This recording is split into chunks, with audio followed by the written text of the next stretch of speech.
Welcome to Grandpa Explains. Tonight, we are going to slow down together and spend some time with the words of a man named Carl Jung. He was a doctor of the mind, a Swiss man who lived a long life listening to people's dreams and their troubles and writing down what he found in the quiet places inside us. You do not need to know anything about Jung's psychology to listen tonight. There is nothing to study here, nothing to figure out, nowhere else you need to be. You can let the words wash over you the way you would let warm water wash over you in a bath.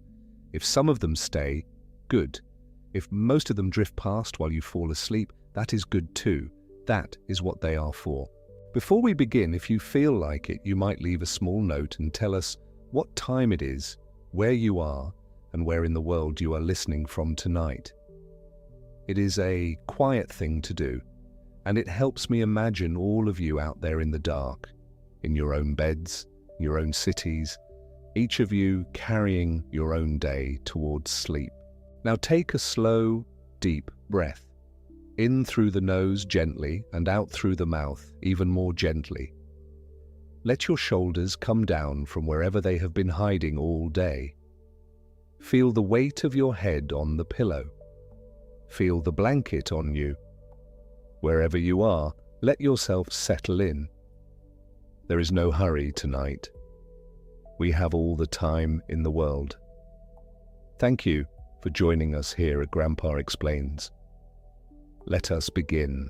Tonight, we are going to make a kind of journey, and I want to tell you the shape of it before we start, so your mind can rest, knowing where we are going. We are going to go down. Slowly, gently, one small step at a time. The way you might walk down a wide old staircase in a sleeping house, your hand on the banister, no rush at all. We will start at the top with the part of ourselves that we keep in the dark. Jung had a name for that part. We will spend a long while there, learning to look at it kindly. Then we will go deeper, into what Jung called the unconscious, the vast quiet country underneath our waking thoughts. From there, we will follow the road that the unconscious travels at night into our dreams, those little doors that open while we sleep. Then we will walk further still, into solitude and the inner life, into the part of us that is most truly our own. And at the very bottom of the stairs, where you might think it would be darkest, we will find instead a turn toward meaning, toward the soul, toward what Jung called becoming whole. So that is our path. Down into the shadow, through the unconscious and the dream, into solitude and out the far side into meaning. A descent, yes, but a gentle one, and one that ends in light. And every single thing I will read to you tonight is something Jung really said or really wrote. That matters to me, so I want you to know it. The world is full of pretty sayings that people have stuck Jung's name onto, sayings he never actually said. We are going to leave all of those outside the door tonight. What you hear from me will be his true words, the ones you can trace back to his books and his letters, often in a fuller and more beautiful form than the little fragments people pass around. So you do not need to hold your guard up. You do not need to wonder if any of it is real. It is all real. You can let go and simply listen. That is the gift of it. Trust, so the mind can rest. So, let us go down the first step. Let us begin with the shadow. Here is the very first thing Jung wants us to understand, and it is a strong one. So I will say it slowly, and then we will sit with it together. He wrote in a piece called Psychology and Religion in the year 1938, "Everyone carries a shadow, and the less it is embodied in the individual's conscious life, the blacker and denser it is. Let us take that apart gently, the way you would peel an orange in the dark by feel. The shadow. In German, Jung wrote it as der Schatten, which is simply their word for shadow, the kind a tree makes on the grass, the kind you make on the wall in the lamplight. But Jung meant something inside us. He meant all the parts of ourselves we would rather not look at. The pettiness we hide. The anger we pretend we do not feel. The greed, the envy, the small meannesses, the things we have done that we do not like to remember. Everyone has them. There is no person walking the earth without a shadow, just as there is no person standing in the sun without one. To have a shadow is not a sin. It is simply what it means to be a person standing in the light at all. And here is the part to really listen to. He said the less it is embodied in our conscious life, the blacker and denser it grows. Think of it like this. Imagine a room in your house that you never go into. You keep the door shut. You never turn on the light in there. You never open the window. And because you never go in, things pile up. Dust gathers. The air goes stale. The longer you keep the door shut, the worse the room gets, until you are almost afraid of it. This room in your own home that you have made into a stranger. That is the shadow when we refuse to look at it. It does not go away because we ignore it. It only grows darker and heavier and more frightening, but the room was never the monster. It was just a room. It was the shutting of the door that made it dark. So already, on the very first step, Jung is offering us something kind. He is saying, the darkness in you is not the problem. The pretending it is not there, that is the problem. The shut door. And the cure, gentle as it is simply to open the door a little, to turn on a small light, to look. Now, looking is not always easy, and Jung was honest about that. In his book Aion, written in 1951, he wrote, "The shadow is a moral problem that challenges the whole ego personality, for no one can become conscious of the shadow without considerable moral effort. There is one word in there I should soften for you, the ego." When Jung says the ego, he does not mean what we sometimes mean when we say someone is full of themselves. He means something simpler and kinder. The ego is just the part of you that says I. It is you as you know yourself in daylight, the center of your everyday thinking, the little captain on the deck of the ship who believes he is steering the whole vessel. And Jung is saying that when this little captain, this everyday I, turns around and truly looks at the shadow, the whole of his sense of himself is challenged. It takes real effort. Considerable moral effort, he called it. It is work. It is not just having a clever thought about yourself. It is the slower, braver work of admitting, yes, that is in me too. The thing I judge in others, the thing I am ashamed of, it lives in me also. That admission costs something, but Jung is not scolding us. He is just being honest, the way a good doctor is honest, so that we do not feel like failures when the looking turns out to be hard. Of course it is hard. He told us it would be. You are not weak for finding it hard. You are simply doing a thing that has always been hard for everyone all the way back. And what does the looking give us in the end? Here, Jung says something so lovely that I want you to hear it before sleep.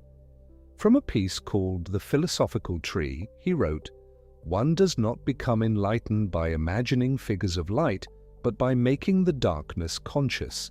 This is, I think, the most quoted of all his lines about the shadow, and you can see why.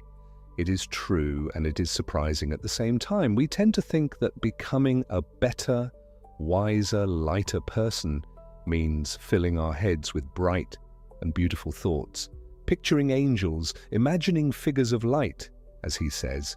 But Jung gently shakes his head. No, he says, that is not how it works. You do not become whole by pretending the dark room is not there and decorating the rest of the house with candles. You become whole by walking into the dark room with a lamp, by making the darkness conscious, by letting yourself see what is actually there. The light you are looking for is not somewhere up above you, off in the clouds. It is down here, in the room you have been avoiding, waiting for you to bring a little awareness to it. To make it conscious simply means to bring it into the light of your knowing, to let yourself be aware of it. Nothing more frightening than that. Just to know what is in you and to stop pretending you do not. Let us pause here for a moment. Take a slow, deep breath. Notice how your body feels against the bed. Notice the quiet of the room around you. There is nothing you need to do with any of this. The shadow can wait.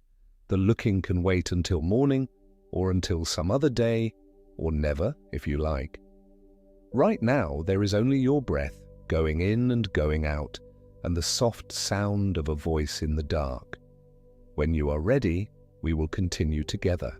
Now Jung gives us a clean and simple definition, the kind you could keep in your pocket. In a work on what he called the Archetypes, he wrote, "The shadow personifies everything that the subject refuses to acknowledge about himself. To personify something just means to give it a face, to make it into a person you could meet. And that is what the shadow is. It is everything you refuse to acknowledge about yourself, gathered up and given a kind of face, so that it becomes almost like another person living inside you in that shut room. Everything you will not admit, everything you push away when it tries to surface. The shadow is made of exactly those things. It is, in a sense, a portrait of you painted entirely from the parts you would never put in the family album. And there is something almost tender in that when you sit with it. That hidden figure is not a stranger who broke into your house. It is you. It is the parts of you that never got to come to the table. Jung asks us to be humble about all this, and I find his humility a comfort rather than a sting. He wrote, again in Psychology and Religion, "Unfortunately, there can be no doubt that man is, on the whole, less good than he imagines himself or wants to be." Now, you might think that is a hard thing to hear at bedtime, but listen to the kindness underneath it. Jung is not singling you out. He says, man, on the whole, all of us, every one of us imagines ourselves to be a little better than we truly are. We all want to be good, and we picture ourselves as good, and the picture is always a little kinder than the truth. And do you know what a relief that is when you really take it in? Because it means you are not uniquely flawed. You are not the one bad apple in a barrel of saints. Everyone is a little less good than they imagine. The kind neighbor, the wise teacher, the calm friend, all of them on the whole, less good than they would like to be. And that is simply the human condition shared by all, carried by all. You can set down the secret fear that you are worse than everyone else. You are not. You are just a person, like all the rest, walking around with a shadow you did not ask for, and trying to do your best in the light. And now Jung says something that turns the whole thing around, something so warm I want to give it room to breathe. From his book, Memories, Dreams, Reflections, the book of his life that he made near the end, in the chapter about the stone tower he built with his own hands by the lake, he wrote, "How can I be substantial if I do not cast a shadow? I must have a dark side also if I am to be whole." Do you hear what he has done there? He has taken the shadow, this dark and heavy thing, and made it necessary. He has made it a sign of being real. How can I be substantial, he asks, if I do not cast a shadow? Think of it plainly. A ghost casts no shadow. A thing made of nothing, a phantom, a daydream casts no shadow. Only something solid, something real, something that is truly here in the world, stands in the light and throws a shadow onto the ground. So your shadow, Jung says, is the proof that you are real. It is the proof that you have weight, that you are made of true substance, that you are here. I must have a dark side also if I am to be whole. Not in spite of the dark side, because of it. Wholeness, for Jung, was never about being all light. A person who was all light would be thin as paper, flat as a picture, no more real than a figure painted on a wall. To be whole, to be a full and rounded human being, You need the dark and the light, both. The shadow is not the enemy of your wholeness, it is half of it. And so the looking, the brave and difficult looking, turns out to be a kind of gift you give yourself. Jung wrote in a piece called Good and Evil in Analytical Psychology, to confront a person with his shadow is to show him his own light. Is that not a strange and beautiful thing? You would think that showing a person their shadow would only darken them, only shame them, only make them feel small. But Jung says the opposite. To confront a person with his shadow is to show him his own light. Because the moment you can see your own darkness clearly, without flinching, without lying about it, something in you stands above that darkness. Something in you is looking, and the part that can look at the dark and accept it calmly, with mercy, that part is the light. You cannot find your own light by staring at the sun. You find it by turning toward your own shadow and discovering that you are able to face it. The facing is the light. The mercy you bring to your own dark room, that is the lamp. And it was in your hand the whole time. Now, Jung never wanted us to make the shadow small or cute. He was too honest for that. In an early work on the psychology of the unconscious, he wrote that it is a frightening thought that man also has a shadow side to him, consisting not just of little weaknesses and foibles, but of a positively demonic dynamism. Let me soften those last words for you because they sound large. A foible is just a small failing, a harmless little flaw, the way someone always loses their keys or talks too much at dinner. Jung is saying the shadow is not only made of those small, charming flaws. There is more to it than that, a demonic dynamism, he calls it, and dynamism just means force, energy, power. He is saying that inside the human being there is a real and powerful darkness, a force that can do genuine harm if it is never looked at, never known, never given a place.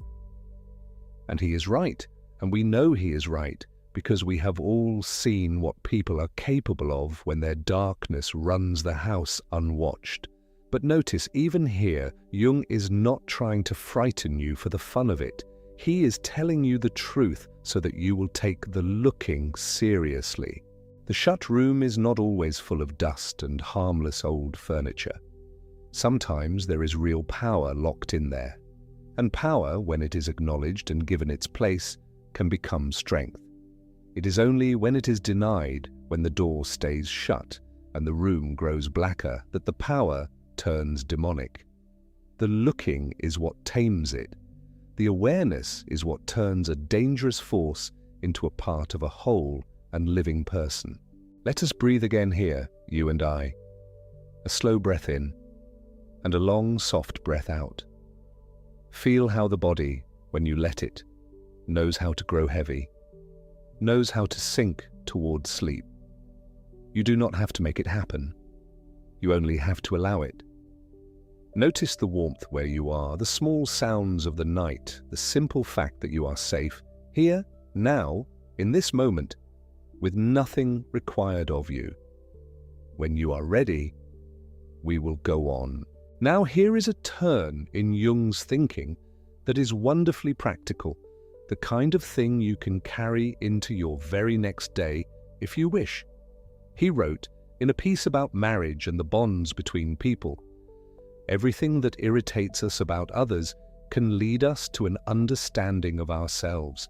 Sit with that one. Everything that irritates us about others. The neighbor whose loudness drives you to distraction.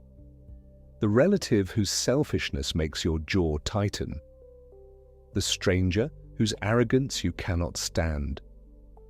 Jung says, very gently, that these irritations are not only about them, they are windows into ourselves, because very often the thing that bothers us most in another person is exactly the thing we have refused to see in our own shadow.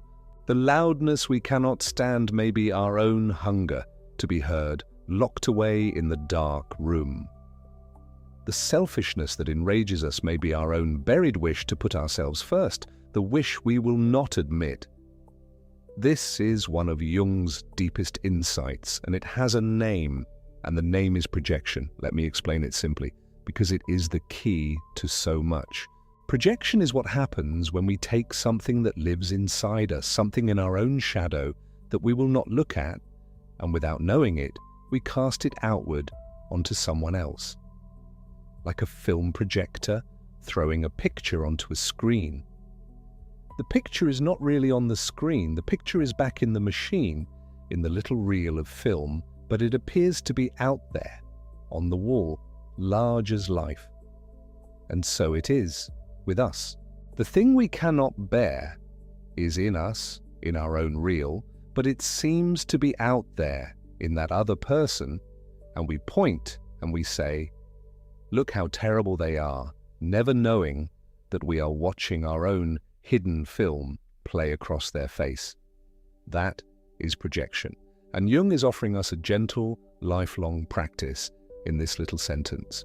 The next time someone irritates you beyond all reason, you might pause just for a breath and ask very kindly, with no shame in it, "Is there a little of this in me too?" Not to punish yourself, only to understand everything that irritates us about others can lead us to an understanding of ourselves. And Jung gave us a beautiful picture of how this works, one I think you will be able to see clearly even with your eyes already growing heavy. In Aion, that same book from 1951, he wrote, "Projections change the world into the replica of one's own unknown face." A replica is simply a copy, and one's own unknown face is the face of the shadow, the part of yourself you have never met. So Jung is saying something almost haunting and almost lovely at once.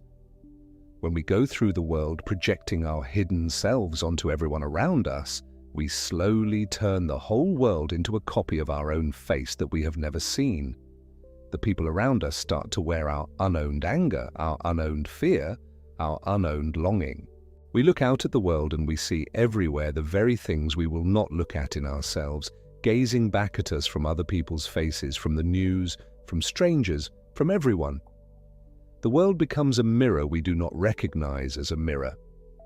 And the cure, again, is the same gentle cure Jung keeps offering us all the way down these stairs.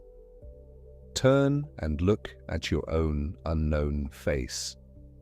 Make the darkness conscious. Because once you know your own face, once you have met your own shadow and made some peace with it, the world stops being a hall of distorting mirrors. You can finally see other people as they truly are, instead of as the screen for your own hidden film. You set them free, and you set yourself free in the very same motion. And so we come, on this first stair, to a threshold.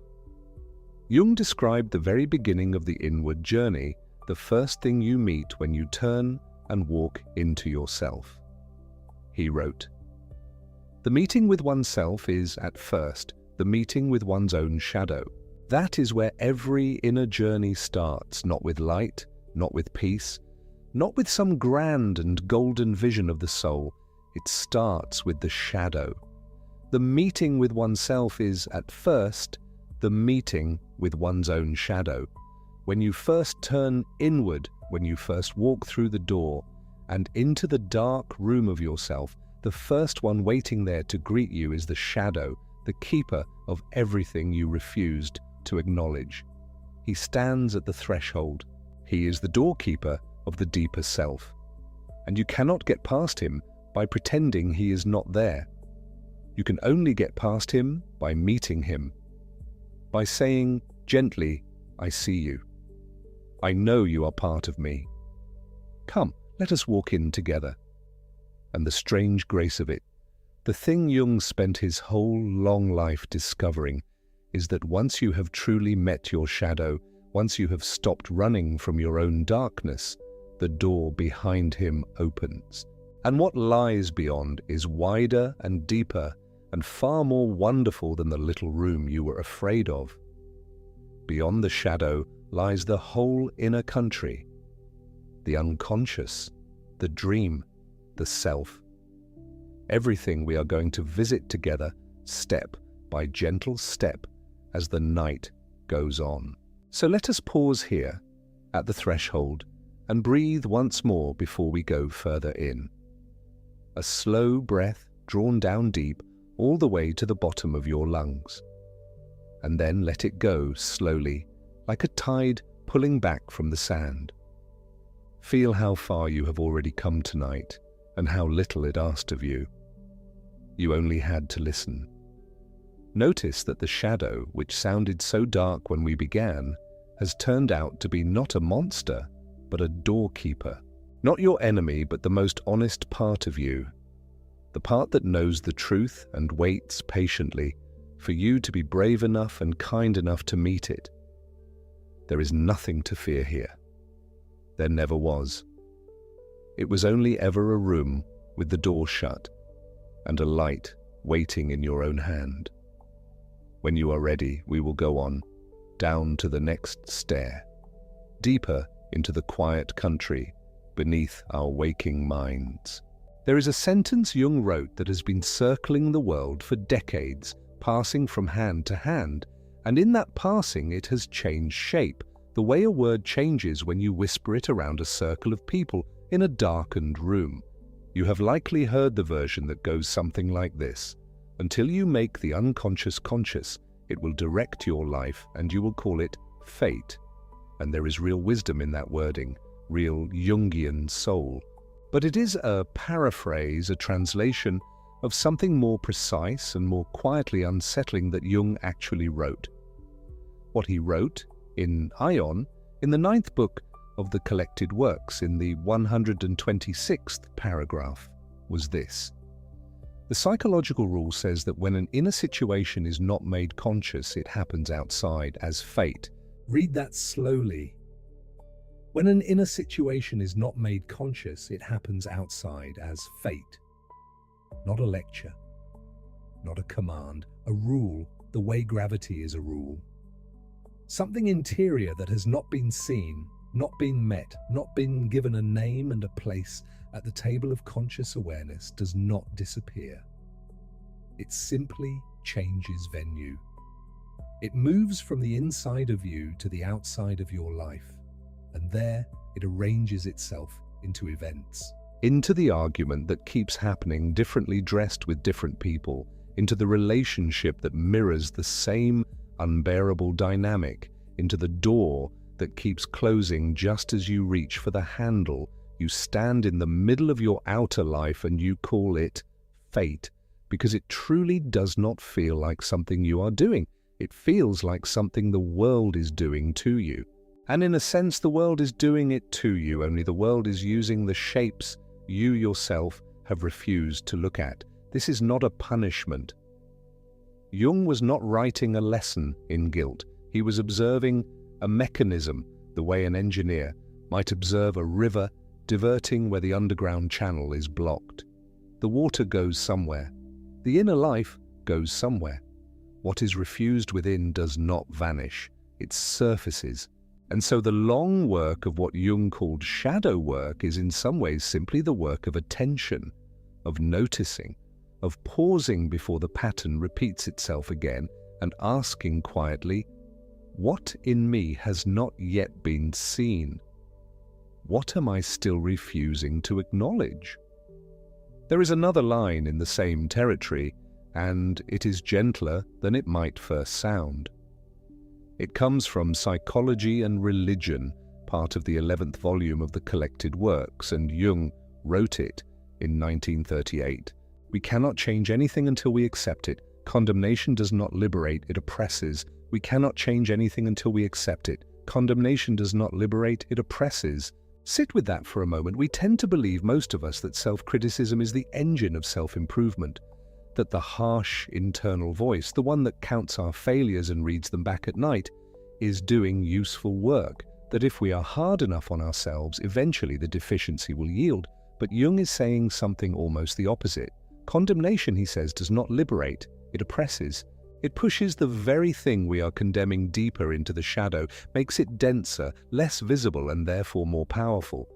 You cannot change a thing by hating it. You can only change a thing by seeing it clearly, accepting that it is there, that it belongs to you, that it is yours to carry and therefore yours to transform. This is one of the most quietly radical things in all of analytical psychology. The road to change runs through acceptance, not through judgment. You accept what is there in all its awkwardness and failure and darkness, and only then does the genuine movement become possible. Take a breath, notice how that lands. The harsh inner voice has perhaps been working very hard. You can let it rest tonight. Now, there is a longer passage in The Philosophical Tree, part of the 13th volume of the collected works, the same passage that gave us the darkness made conscious line, and in it, Jung painted a precise picture of what happens to a person who remains unconscious of their own inner life. A man who is unconscious of himself acts in a blind, instinctive way, and is in addition fooled by all the illusions that arise when he sees everything that he is not conscious of in himself coming to meet him from outside as projections upon his neighbor. A man who is unconscious of himself, blind, instinctive, fooled, projections upon his neighbor. This is the mechanism Jung described in Aion with a single, nearly painterly image. Projections change the world into the replica of one's own unknown face, which means the face of the person you cannot stand across the room may be, in part, the face of something in yourself you have not yet recognized. The quality that infuriates you in them may be the quality in yourself you most refuse to accept. The unconscious is exact in this way. It casts its contents outward onto the people nearest to hand, and the result is that you see yourself everywhere, in the most maddening disguises without ever quite recognizing yourself. This is not comfortable, but it is. When you feel it from the inside rather than being told it from the outside, a form of liberation. Because the moment you recognize a projection, a genuine recognition, not a performance of recognition, you get your energy back. The fury that was locked up in judging someone else can come home. It is yours again. You can use it differently. You can ask what it knows about you. Psychology and Alchemy, the 12th volume of the collected works, contains a line that names the structural necessity beneath all of this. There is no light without shadow, and no psychic wholeness without imperfection. No light without shadow, no wholeness without imperfection. Jung was writing about alchemy, that strange, medieval discipline that was attempting to transform base matter into gold, but he understood it, as he understood so many things, as a map of the interior. The alchemist's work is the work of the psyche, and the psyche does not become whole by eliminating its imperfections. It becomes whole by including them. By recognizing that the darkness belongs to the structure, the way a shadow belongs to a body standing in light. You cannot separate them without losing the thing itself. We tend to live as though the goal were a self without flaws, a personality finally purged of its difficult tendencies, its contradictions, its failures. But Jung is telling us that this is not the shape of wholeness. Wholeness is not purity. Wholeness is completion. It includes the shadow, the imperfection, the places where the night gets in. And then this from the same period of Jung's thought, a vivid line from the work that gathers under the heading of Psychology and Religion, a line about what happens when we try to deal with the shadow, not by meeting it, but by simply pushing it down. Mere suppression of the shadow is as little of a remedy as beheading would be for headache. There is something almost wry in that image, beheading for headache. It solves the problem by destroying the structure that holds it. Suppression of the shadow does not make the shadow go away. It simply drives it underground, where it operates without oversight, surfacing in outbursts and compulsions, and in all those repetitions that seem, from the outside, like fate. And here is another line, one that is easily overlooked and quietly wise.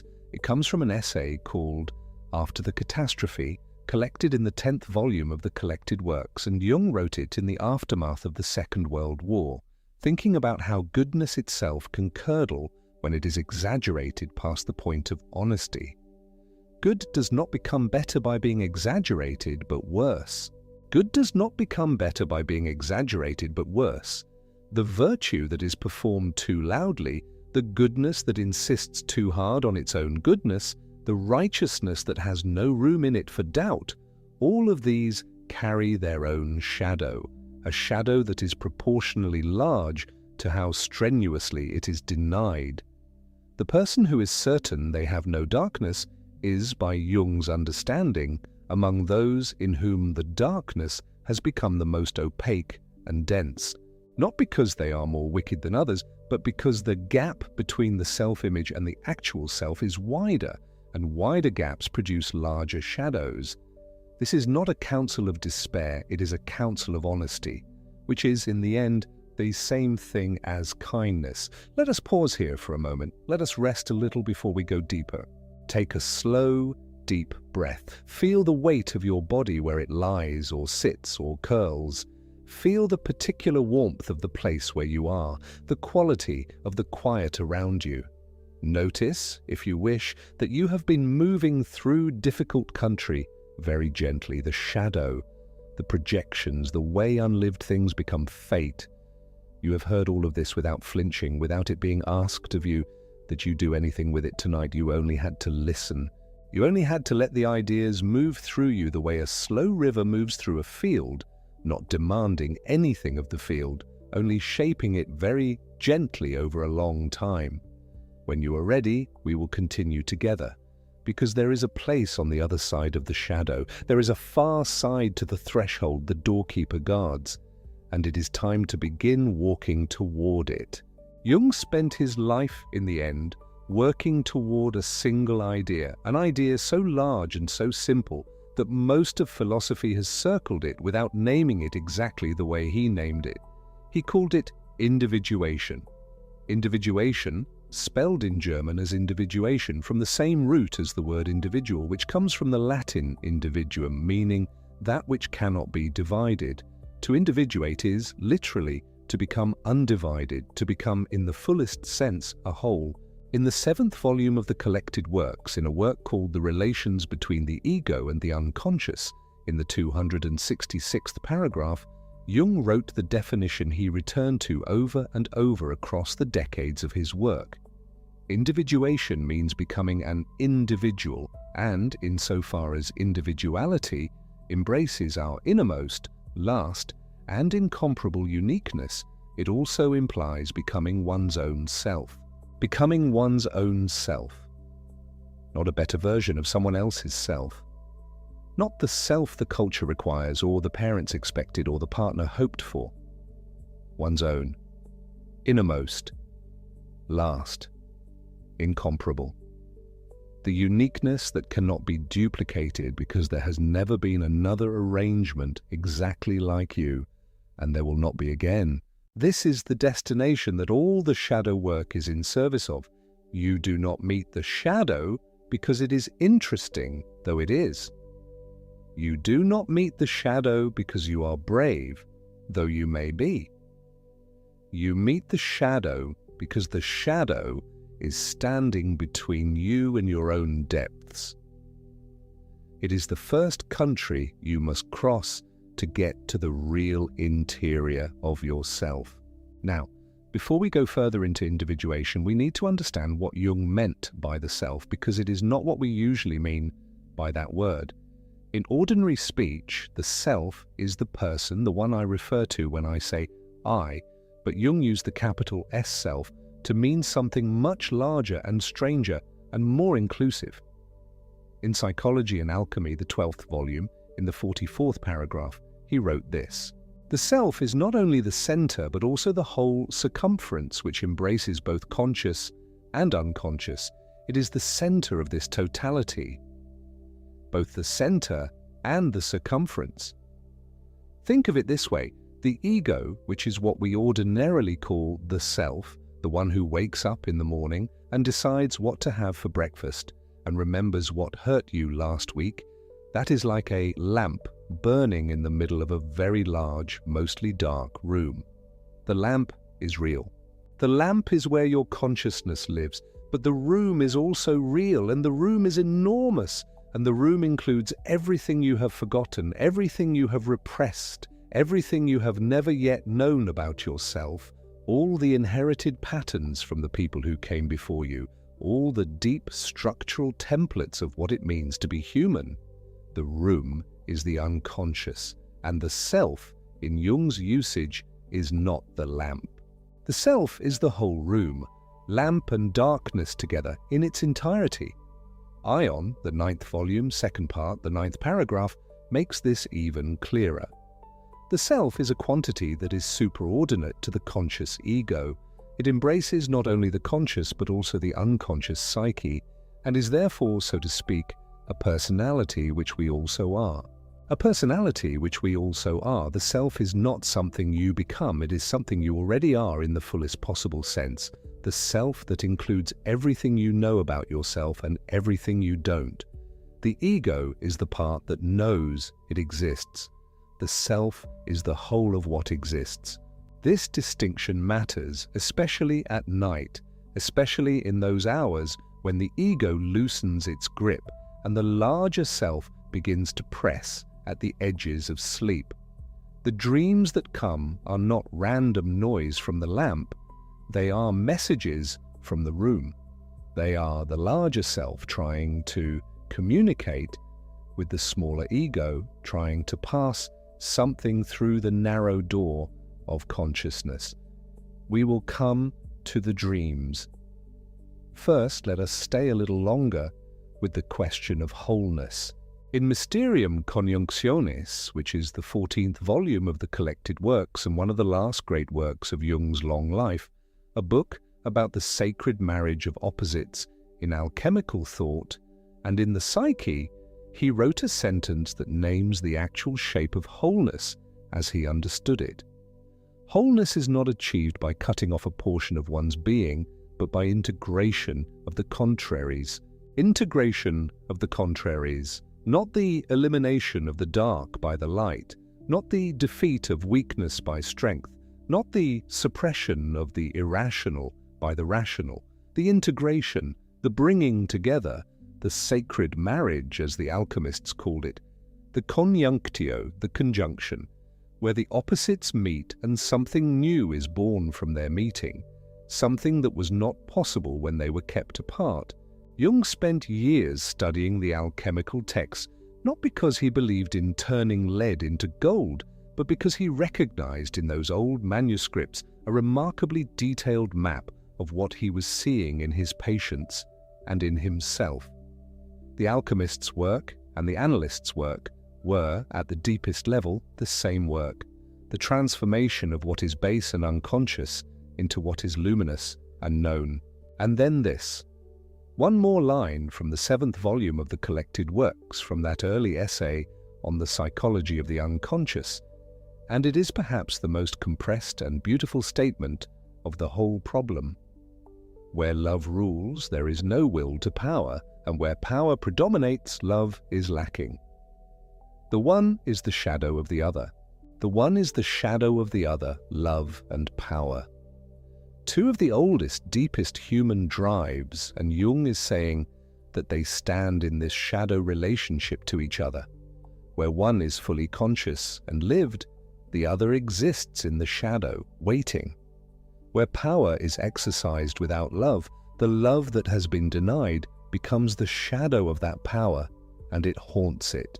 Where love is lived without any acknowledgement of power, the unacknowledged will to power darkens the love from beneath, distorts it, bends it into something it did not intend to be.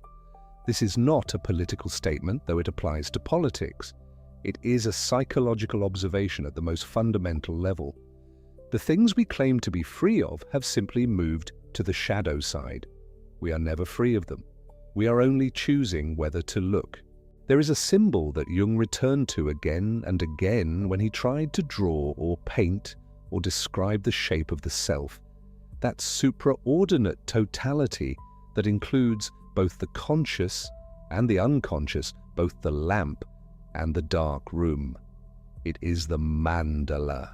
Mandala is a Sanskrit word meaning circle, and the circular form with its center and its symmetry and its suggestion of something that contains everything within its circumference appeared spontaneously in Jung's own paintings during the darkest and most uncertain period of his life before he understood what it meant.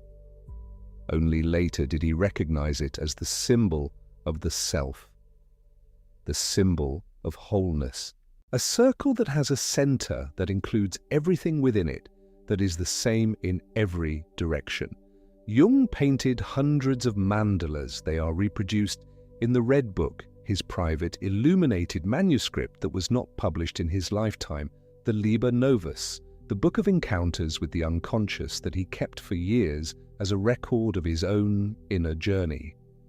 In those pages, the mandala appears over and over, circular, intricate, containing, not because he was practicing a spiritual tradition, though he understood many traditions, but because his own depths kept presenting it as though the psyche itself knows its own shape, and the shape is round and complete, and returns always to its own center. The mandala is the shape of the self's wholeness, and individuation, the lifelong process of becoming who you actually are, is the movement toward that shape, the integration of the contraries, the shadow brought into the light, the ego no longer mistaking itself for the whole room, the person growing slowly over years into something that includes more and more of what they actually are.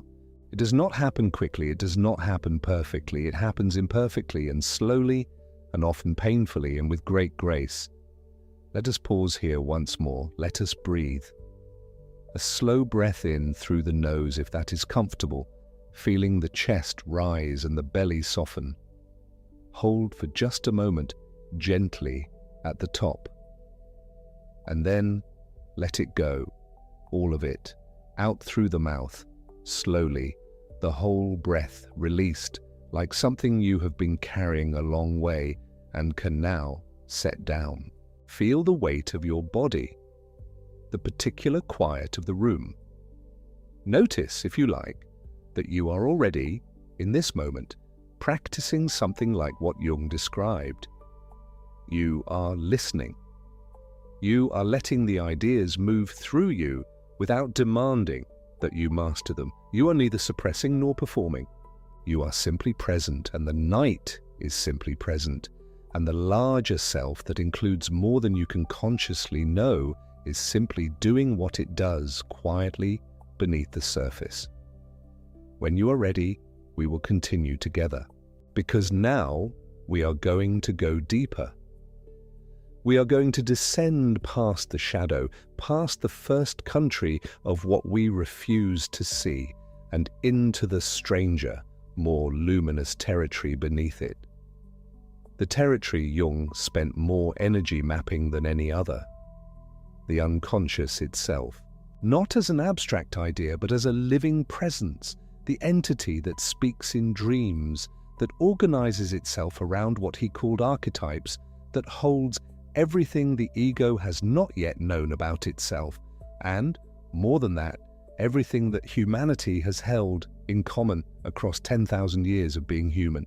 In the 10th volume of the collected works, in a section called Civilization in Transition, in the 325th paragraph, Jung wrote a sentence so strange and so beautiful that it is worth holding very still while you hear it. In each of us, there is another whom we do not know. He speaks to us in dreams and tells us how differently he sees us from the way we see ourselves. In each of us, there is another whom we do not know, a stranger living in the same house as the self, a resident of the room beyond the lamp's reach.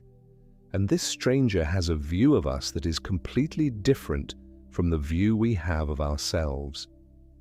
He sees what the ego cannot see about itself.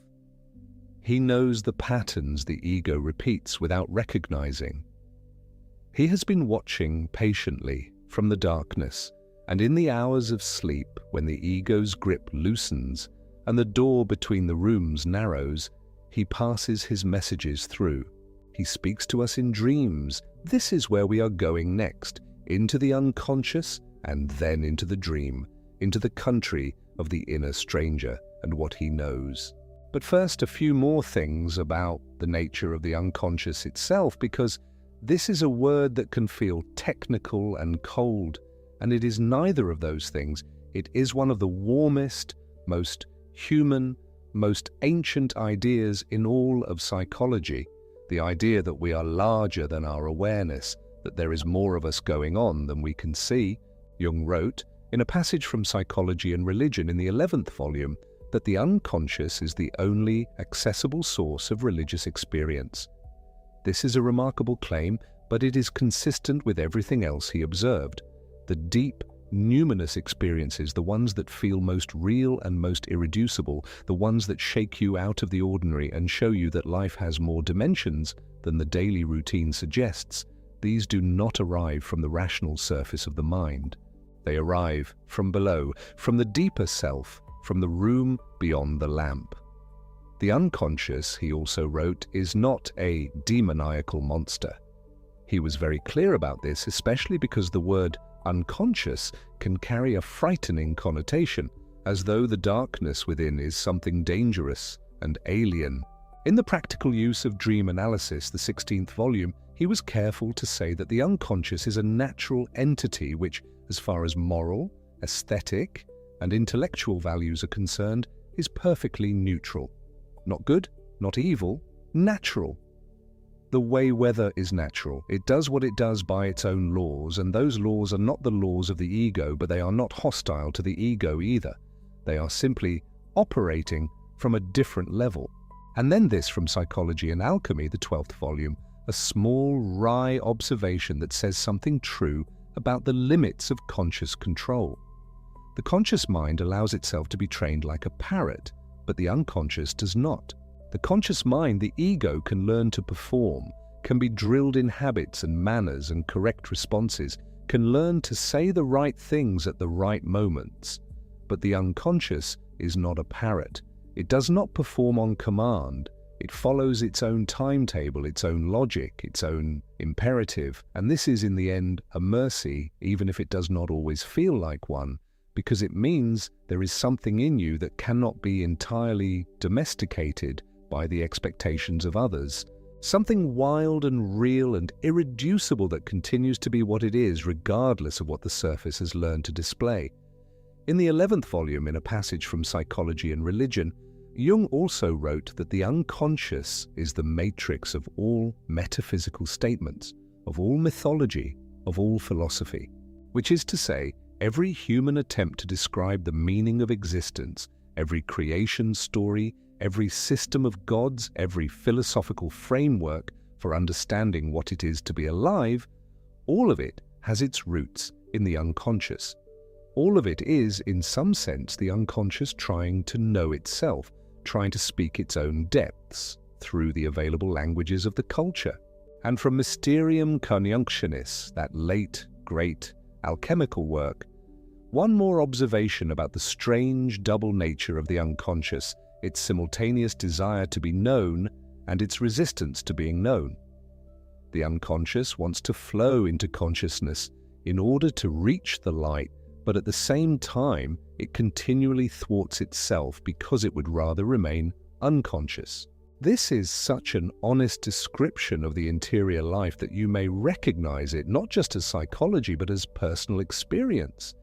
The thing in you that wants to be seen and the thing in you that hides when the light comes close. The desire to be known and the fear of it. The wish to understand yourself and the retreat from understanding just as it becomes possible. The unconscious wants to reach the light. And it also thwarts itself. Both are true. Both are part of how the inner life actually operates. There is nothing wrong with you if you recognize this. This is the structure of the psyche. This is how it works in everyone. The movement toward consciousness and the movement away from it are not opposites to be resolved. They are the rhythm of the interior life itself. The tide that comes in and the tide that goes out, and neither is more correct than the other. And now, Now we are going to come to the part of Jung's work that feels most alive at this particular hour of the night, in this particular posture of near sleep and open listening. We are going to come to the dreams. Take a slow, deep breath.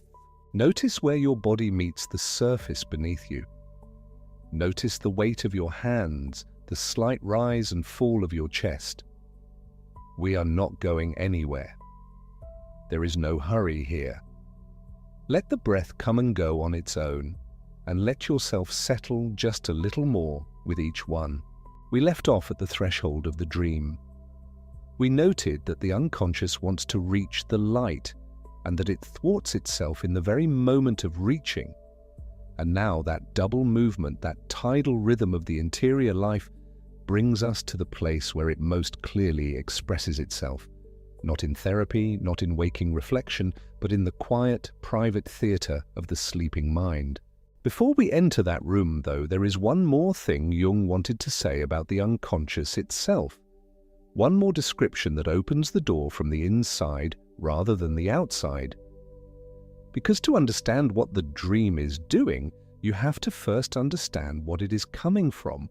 Jung wrote this in Civilization in Transition, in a passage that is not quoted nearly as often as it deserves to be. It belongs in his collected works to Volume 10. In each of us there is another whom we do not know. He speaks to us in dreams and tells us how differently he sees us from the way we see ourselves. Sit with that for a moment. In each of us there is another whom we do not know. Not a stranger out in the world, not a person we have yet to meet. An other who already lives inside this same life, this same body, this same walking around person who makes coffee and worries about things and tries to present itself sensibly to the world. That other is already there, has always been there. And the difference between what he sees and what you see about yourself is, if you have ever paid attention to your dreams, sometimes quite startling. This is not a frightening idea, though it can feel that way at first. Jung did not mean it as a warning. He meant it as an invitation. There is more to you than you have consciously assembled. There is a deeper witness, a wider perspective, a version of your own experience that does not share the ego's blind spots. And that other, that interior stranger, is not hostile. He is not trying to undermine you. He speaks, as Jung says, in dreams. He is communicating. He wants to be in conversation. This is what Jung meant by the collective unconscious. And it is worth taking a moment to understand the term because it sounds technical and it is actually quite simple. The personal unconscious is everything in you that is yours specifically. Your forgotten memories, your unprocessed experiences, the things you have pushed out of sight. But beneath that, deeper still, is a layer that does not belong to you personally at all. It is shared. It is, as Jung described it in The Structure and Dynamics of the Psyche, the sum of the instincts and their correlates, the archetypes. The archetypes. Another word that sounds like it belongs in a lecture hall. But the archetypes are simply the structuring forms of the psyche, the shapes that human experience has always taken in every culture, in every century, because human beings have always faced the same fundamental situations. The hero and the journey, the great mother, the wise old man, the shadow, which we have already met, the self, which is the goal. These are not inventions of any one tradition. They appear in the dreams of people who have never heard of mythology, in the drawings of children, in the stories that every human civilization has told itself in the dark. And one of those archetypes, one of those recurring interior figures, is precisely the stranger Jung is describing, the other in us, the one who sees us differently than we see ourselves. He appears in many forms in dreams, sometimes as a guide, sometimes as a pursuer. sometimes simply as a presence that seems to know something you do not. This is what the collective unconscious makes possible, not just your own personal history, but the entire accumulated inheritance of human inner life, all of it available, all of it speaking, if we know how to listen. Now, let us hear another line from Jung, this one from Psychology and Religion. It belongs to the Collected Works, Volume 11. The unconscious is the only accessible source of religious experience. This is a quiet but significant claim. Jung was not dismissing religion, he was locating it. He was saying that whatever the genuine experience of the sacred is, wherever it comes from, when a human being actually feels it, it arrives through the interior. It comes up from below the threshold of ordinary consciousness. The burning bush is not out there in the desert, ultimately. The burning bush is a movement from the deep unconscious breaking through into the waking mind, the visions of the mystics, the moments of inexplicable peace or inexplicable dread, the sense that something larger than the personal self is present. All of these, Jung believed, originate in the same place, the unconscious psyche, that vast interior which is older than any individual life. This is not reductive. It does not explain the experience away. It simply says, this is where you go to find it. Not upward into abstraction, but downward into depth. And then from the Collected Works, Volume 16, in a paper called The Practical Use of Dream Analysis, Jung offers a reassurance that may surprise you, given how frightening the unconscious can sometimes feel. The unconscious is not a demoniacal monster, but a natural entity which, as far as moral, aesthetic, and intellectual values are concerned, is perfectly neutral. Perfectly neutral, not good and not evil, not trying to harm you or save you according to any agenda. The unconscious, Jung is saying, is like the sea. The sea is not malicious when the waves are rough. It is not generous when the surface is calm. It is what it is. It contains everything without judging any of it. The shadow material is there, yes. The difficult things, the things that frightened us into suppression, the things we could not bear to look at, all of that is there. But so is the gold, the unlived potential, the capacity for joy that was buried alongside the pain. The unconscious does not sort these things into good and bad, it simply contains them. It is the nature and the territory that we are learning to inhabit, and like any wild territory, it is best approached with respect and curiosity, rather than either terror or false confidence. And then Jung adds something that is almost funny in a quiet way. He is writing in Psychology and Alchemy in the Collected Works, Volume 12. The conscious mind allows itself to be trained like a parrot, but the unconscious does not. A parrot. You can teach the parrot to say the right things. You can teach it to present itself correctly, to give the approved responses, to perform intelligence and goodwill. And the parrot will do this reliably, but the unconscious is not the parrot. The unconscious is not impressed by your training. It does not care what you have decided about yourself. It does not adjust its contents to match your self-image. It goes on doing what it does, holding what it holds, speaking in whatever language it can find, which is why the dreams keep coming, even when you would prefer to sleep undisturbed. From Psychology and Religion, in the Collected Works, Volume 11, Jung makes a broader claim about where all of this ultimately leads. The unconscious is the matrix of all metaphysical statements, of all mythology, of all philosophy. The matrix, the ground from which all of these things grow, every philosophical system, every attempt to understand what existence is and what we are meant to do with it, every myth that a culture has built its understanding upon, all of it has its roots in the same underground. The unconscious is not the product of philosophy, it is the source of it. The ideas come up from there. The archetypes shape the stories we tell about gods and heroes and the meaning of suffering. The philosophers, when they reach their deepest and most genuine insights, are not constructing new truths out of pure reason. They are giving form to something that was already pressing upward from the interior depths.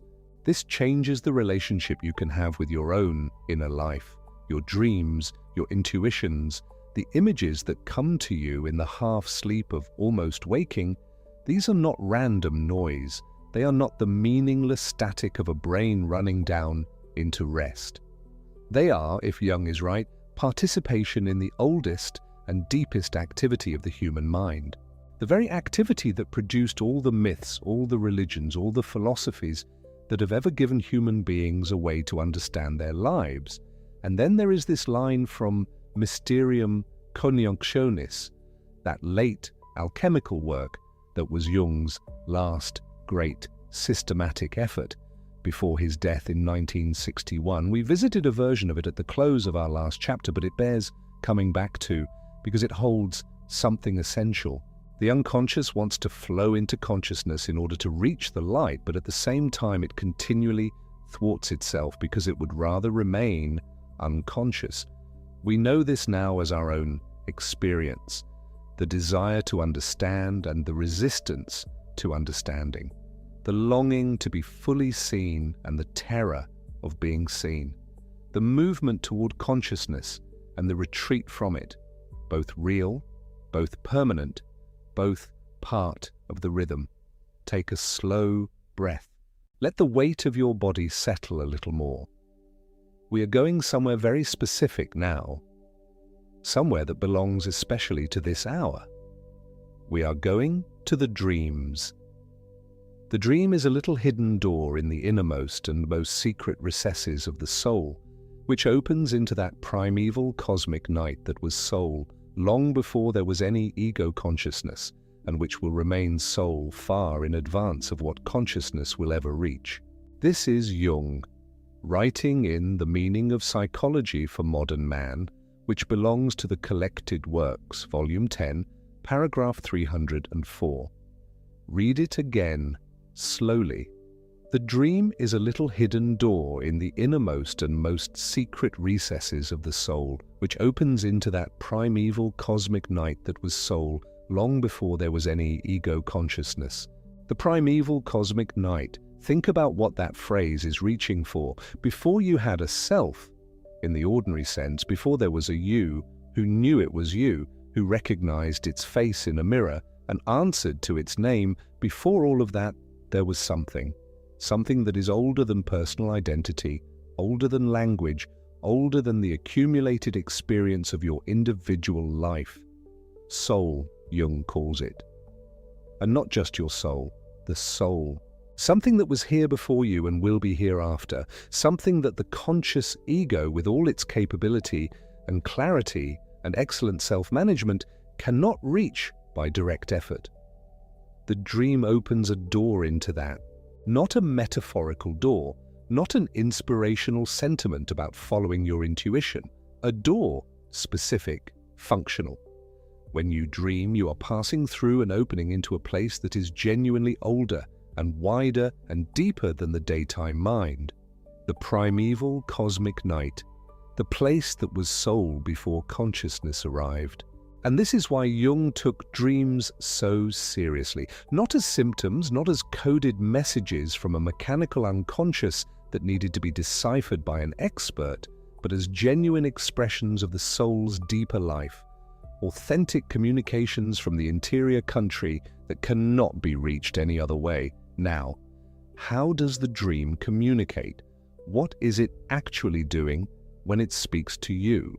From the Collected Works, Volume 8, paragraph 505, in a paper called General Aspects of Dream Psychology, Jung gives a definition that is worth holding carefully. The dream is a spontaneous self-portrayal, in symbolic form, of the actual situation in the unconscious. Self-portrayal. The unconscious is not sending you a memo, it is not issuing instructions, it is drawing a picture of itself, for itself, through itself. The dream is the unconscious depicting its own current state. Not what the unconscious thinks about your waking life, exactly, But what the unconscious is right now in this moment, expressed in the only language it has: image, symbol, story, feeling. And because it is spontaneous, because it arises without the ego's supervision or editing, it shows you something the ego cannot generate alone. The ego can tell you what it thinks about itself. It can compose a narrative, a self-concept, a reasonably flattering account of who you are and why you do what you do. The dream cannot do this. The dream simply shows what is. Which brings us to one of the most beautiful things Jung ever wrote about dreams. It is in The Meaning of Psychology for Modern Man Collected Works, Volume 10, paragraph 317. Dreams are impartial, spontaneous products of the unconscious psyche outside the control of the will. They are pure nature. They show us the unvarnished natural truth. Pure nature. Outside the control of the will.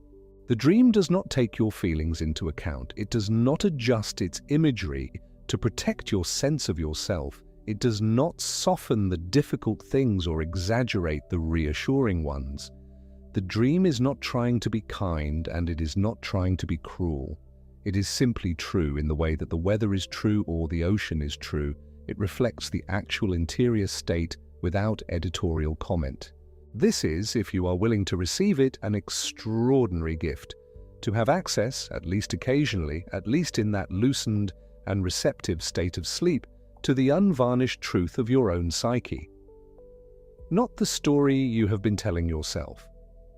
Not the version of yourself you maintain for the world, or even for your own private sense of identity. The actual situation. The real configuration of what is alive and active in your interior life at this particular moment. The dream shows you this every night in the private darkness. And from the practical use of dream analysis, Collected Works, Volume 16, Jung adds another dimension to this. A dream that is not understood remains a mere occurrence. Understood, it becomes a living experience. A mere occurrence. Something that happened, that passed through you and left no particular trace. Most dreams for most people are this. They come in the night and dissolve with the morning light, leaving at most a mood, a faint residue of something emotional that you cannot quite name by breakfast. A mere occurrence. But understood, received, held and looked at, allowed to mean something rather than immediately dismissed as the brain's nighttime noise. When that happens, Jung says, the dream becomes a living experience. It enters your conscious life. It begins to work on you. The image continues to unfold its meaning over time, in the way that a genuine encounter with another person unfolds, revealing more about itself the longer you remain in relationship with it. He's not asking you to analyze your dreams technically. He's not suggesting that you maintain a journal or work through the symbolism systematically, though these things have their place. He's saying something simpler. Pay attention. Let the dream be something rather than nothing. Let it have enough presence in your waking life that it can do what it came to do, because it came to do something. That is the deeper implication of everything Jung wrote about dreams. They are not accidents. They are not surplus activity with no function. They are the unconscious doing its work. The unconscious moving toward the light, as Mysterium Coniunctionis says, through whatever channels are available. And the channel that is most completely open, the channel where the ego's supervision is most reduced, where the training has the least control and the parrot is finally silent, is the sleeping mind.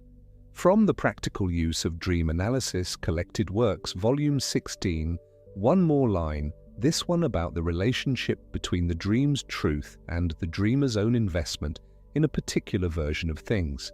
The dream shows the inner truth and reality of the patient as it really is.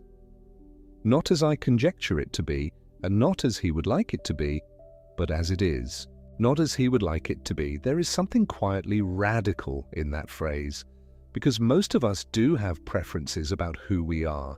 We have invested a good deal of energy in particular self-conceptions, in the idea that we are generous or rational or resilient or loving or whatever the central pillars of our self-image happen to be, and the unconscious does not share these preferences. It shows the thing as it is, which sometimes confirms what we knew and sometimes confronts us with what we preferred not to know. Jung saw this not as an attack, but as a service. The dream is showing you your actual interior landscape so that you can relate to it truly rather than to a map you drew of it years ago that may no longer reflect the territory. The dream updates the map when you let it. And perhaps the reason so many of us resist our dreams, dismiss them, or simply allow them to dissolve before we have looked at them is precisely because we sense this. We sense that the dream is offering something real, and real is sometimes harder than comfortable. But Jung, remember, also said that the unconscious is not a demoniacal monster. It is perfectly neutral. What it is offering, when it brings you the unvarnished truth, is not punishment. It is not condemnation. It is simply information. The actual situation, as it is, which is exactly what a genuine friend offers, not the version of events that flatters you, but the truth, delivered without malice.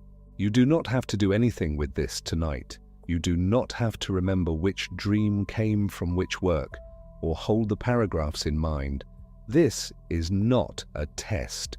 You are going to sleep, and the dreams will come if they come, or they will not. And either way, something in you has been listening to these words that understand them from the inside, even if the conscious mind sets them aside with the morning. Take another slow breath. Notice the darkness behind your closed eyes. Notice that it is not empty. It has texture, has depth, has a quality that is its own. This is where the door is, if Jung is right. Somewhere in that darkness, the little hidden door into the primeval cosmic night. Before we rest here, let us acknowledge two people who made it possible to read Jung's actual words in English rather than what the popular imagination made of them. Aniela Jaffé was Jung's secretary and collaborator in the last years of his life. It was she who recorded and edited Memories, Dreams, Reflections, the autobiographical account published in 1961. Without her patient attention, that extraordinary document of an interior life would not exist. She gave us the book from which so many of tonight's most personal and luminous lines are drawn. R.F.C. Hull was the principal English translator of the collected works, the 20-volume scholarly edition published by Princeton University Press under the Bollingen series. Translation at that level is not merely a linguistic task, it is an interpretive act. Hull spent decades working through Jung's dense, elusive German, and the precision of his renderings is a large part of why Jung's actual sentences have the weight and clarity they do in English. When we hear the dream is a little hidden door and feel the rightness of it, we are hearing Jung and Hull in conversation across languages. These are the names behind the words. The trust they earn is real. Let us pause here for a moment. Take a slow, deep breath. Notice whatever has begun to soften in you. Notice if there is something looser in the chest or the shoulders than there was when we began. You do not have to identify it or explain it. Just notice. And when you are ready, we will continue together. We have been traveling through the unconscious. We have heard what Jung said about the other who lives in us and speaks in dreams. We have heard the dream described as pure nature, impartial, showing the unvarnished truth. We have stood at the little hidden door in the innermost recesses of the soul, the door that opens into that primeval cosmic night that was soul before the conscious ego arrived. And something has been moving quietly through all of these words, something that was present in the shadow section and present in the section on the self and individuation. And it is present here too, though we have not named it directly. The question of what any of this is for. the shadow, the individuation, the unconscious, the dream. Jung was not describing these things as interesting curiosities. He was not offering a system of knowledge to be admired from a distance. He was describing the actual landscape of a life, the actual territory in which a real human being in the middle of a real and difficult life must find their way. And the question that territory keeps asking, the question that gets louder in the second half of life, in the quiet hours, in the 3 a.m. wakings and the long evenings and the moments when the ordinary structure of a day suddenly feels less solid than it looked, is the question of meaning. We will come to that question fully in our next movement together. The question Jung spent the last decades of his life living inside, the question that memories, dreams, reflections is in some ways entirely about. What is a human life for? What makes it bearable? What makes it more than bearable? What makes it, as he said in a line we will read together at the proper moment, the kindling of a light in the darkness of mere being? But first, before we arrive there is one more threshold to cross, one more interior room that prepares us for that final movement. We need to spend some time with Jung in solitude. Not solitude as an absence, as the simple fact of being alone, but solitude as an interior condition, as the particular quality of inner life that develops when a person has been long enough in genuine relationship with themselves. The kind of solitude that is, as Jung knew it to be, not loneliness but something close to its opposite, a fullness, a company that does not depend on external presence. Jung knew this kind of solitude firsthand. He was, by his own account, a man who spent significant time alone with the interior country.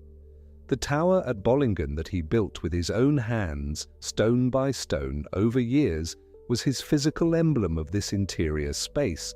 A place with no electricity, no telephone, where he cooked his own food and split his own wood, and sat with his thoughts and his dreams, and the particular quality of presence that came when the noise of the social world was far enough away. And from memories, dreams, reflections, he gives us the most precise definition of loneliness I have ever encountered in any writing, anywhere. It is in the chapter on his late life, and it is this: loneliness does not come from having no people about one, but from being unable to communicate the things that seem important to oneself, or from holding certain views which others find inadmissible. Read that again, slowly. Loneliness does not come from having no people about one. The people can be there. You can be surrounded by people who care for you, who are genuinely present, who are doing their honest best to be in relationship with you, and still be lonely. Because the loneliness Jung is describing is not a social condition. It is an interior one. It is what happens when the things that feel most true and most important to you have no place to land. When what seems significant to you is, in the world around you, either unknown or inadmissible. When the deepest things in you move without witness. This is a different kind of loneliness, harder in some ways than the ordinary kind because it persists even in company, even in love, even in a life that looks from outside like a connected and full one. And yet Jung did not despair over this. He named it precisely because naming it is the first step toward not being destroyed by it. And he found, in solitude of the deliberate kind, in the tower, in the interior work, in the long relationship with his own unconscious, something that was not a cure exactly, but a kind of answer.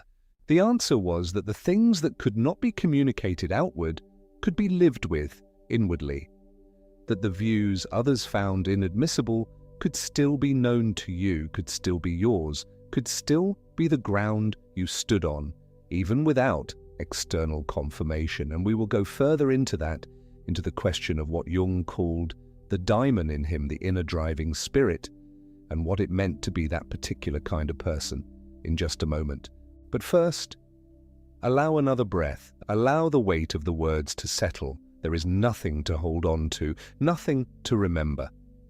If something has arrived in you tonight from these lines, It arrived because it was already something you knew, and the words only gave it a form. That is what the genuine quote does. It names something that was already there waiting. You are already inside this. You have always been inside this. The shadow that grows blacker when it is not seen. The inner stranger who speaks in dreams. The little hidden door into the primeval cosmic night. The loneliness of holding what others cannot hear. These are not exotic experiences. They are the ordinary secret life of any person who has lived long enough to be paying attention. You are in the right place. There is nothing to do tonight except let yourself be near these words and let them do their quiet work. And when we continue, we will follow Jung into the solitude he knew so well. The solitude that is, as he came to understand it, not an absence but a presence. The presence of the daemon, the presence of the interior life at full depth, the presence of something he named very carefully in the last pages of Memories, Dreams, Reflections, with a word that means infinite. But that is the next step. For now, breathe. Let the unconscious do what it wants to do. Let the dreams prepare themselves behind whatever door they use. You have been listening well, and the listening is enough. The tide comes in and the tide goes out, and neither is more correct than the other. We have been walking a long way tonight, you and I, down through the shadow that grows thicker when we refuse to see it, inward through the unconscious that holds more of us than we ever meet in the waking day, through the hidden door into the dreams that speak a language older than any word. And now we arrive at a quieter country, a country Jung knew intimately, knew from necessity, not from preference. The country of solitude. He was not a man who could escape it. He tried, at various points in his long life, to be ordinary, to be a respected psychiatrist at the Burghölzli Hospital in Zurich, to be a family man with a house and a garden and 5 children, to be the young colleague of Sigmund Freud who would carry the new psychology forward into the world. He was all of those things for a time. And yet solitude found him anyway, the way it finds anyone for whom the inner life is more vivid than the outer arrangement of things. In Memories, Dreams, Reflections, the memoir he worked on in his 80s, and which was published in 1961, the year of his death, he wrote with great candor about this condition of his, not to complain, not to seek sympathy, simply to name what was true. And what was true is this, quote, 67, loneliness does not come from having no people about one, but from being unable to communicate the things that seem important to oneself, or from holding certain views which others find inadmissible. He wrote that in the late chapter of Memories, Dreams, Reflections, the section called On Life After Death. And you will notice that it is not a dramatic sentence. It does not rage or despair. It is almost clinical in its precision, and that precision is exactly what makes it land, because it takes the feeling everyone thinks they understand, the feeling of being alone, and it turns it over and shows you what is underneath. Loneliness is not the absence of bodies. The loneliest moments in a life are sometimes in crowded rooms. At a party where everyone is laughing and you are standing slightly apart, holding a glass, aware of something in you that has no one to reach. Or in a marriage, in a conversation, when you can feel the thing you want to say forming itself. And you can also feel, before you even speak, that it will not land, that it will be heard as something slightly beside itself, slightly too much. Jung knew that feeling from childhood. He wrote of it often. He was a boy with 2 selves, he believed, a proper, everyday boy who did schoolwork and played with other children, and a deeper self who felt ancient, who sat in the garden and felt the weight of stone and the movement of clouds as though they were speaking a language he almost understood. he could not explain this second self to anyone. And so he was, in the deepest sense, alone, even while surrounded. But listen to the sentence again. What makes it so right for tonight, for this hour before sleep, is the specific word he chose. He did not say the problem is holding unpopular views. He said the problem is holding views which others find inadmissible. Inadmissible, as though the interior life were evidence in a court case and the court has ruled it out, not wrong, not incorrect. Simply not allowed in the room. If you have ever felt that way, if you have ever had an experience or a perception or a grief or a love that the world around you simply did not have the vocabulary to receive, then this sentence was written for you across a century by a man in his tower above the lake at Bollingen, trying to say the true thing one more time before he was done.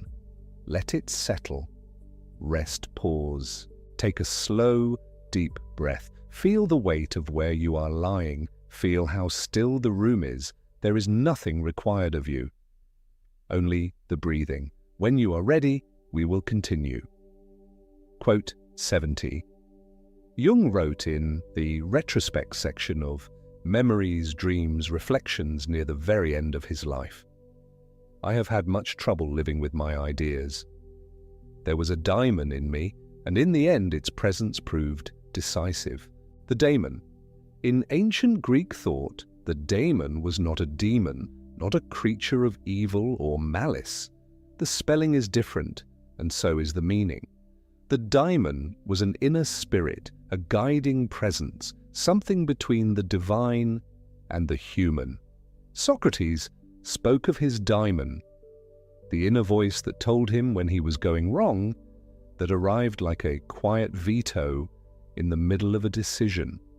The daemon was not comfortable. It was not polite. It did not ask your permission, but it was yours, and it was real. And if you ignored it long enough, something went dark in you that never came back. Jung used the word deliberately. He had spent his professional life translating the language of the ancient world into the language of psychology. And when it came to describing the thing that drove him, the thing that made him leave the certainties of Freud, that made him spend years in the strange inward territory he called the confrontation with the unconscious, that made him fill notebooks and sketchbooks with visions he didn't entirely understand, he reached for the old word, daemon. There was a daemon in me, not a choice, not a career decision, not a philosophical position, a presence. Something that had its own requirements, its own direction, its own insistence, and it gave him trouble. He said so plainly, much trouble. Living with our deepest nature is often difficult, not because the nature is wrong, but because it goes its own way, and the world has its own way, and the negotiation between them is never simple. The daemon does not care about convenience. It cares about truth, about depth, about the particular shape of this one life and what it is actually for. If you have ever felt the pull of something you couldn't entirely explain, some calling or direction or recurring theme that kept appearing in your life, even when you tried to look away from it, you have felt something in the neighborhood of what Jung meant. The something in you that knows, the something that persists. In the end, its presence proved decisive, not comfortable, decisive. Quote 73. In the late thought section of Memories, Dreams, Reflections, he wrote, I am a solitary because I know things and must hint at things which other people do not know and usually do not even want to know. A solitary. Not a victim of circumstance, not a melancholy temperament. A solitary as a kind of role, a kind of function, because he knew things, and the things he knew were not things that could be said in a crowded room and received without discomfort. He could hint at them, that was the word, hint, not declare, not lecture, not insist, hint.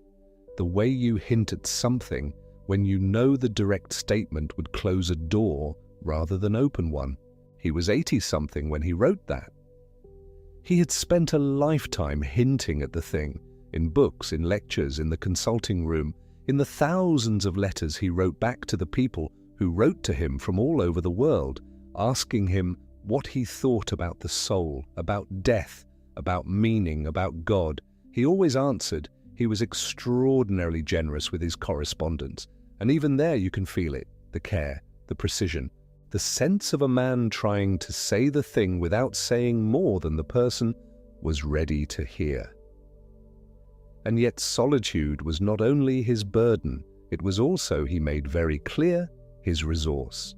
He wrote in one of his letters, and the letter has been confirmed, though the exact recipient and date require careful checking, that solitude was for him a fount of healing which made his life worth living.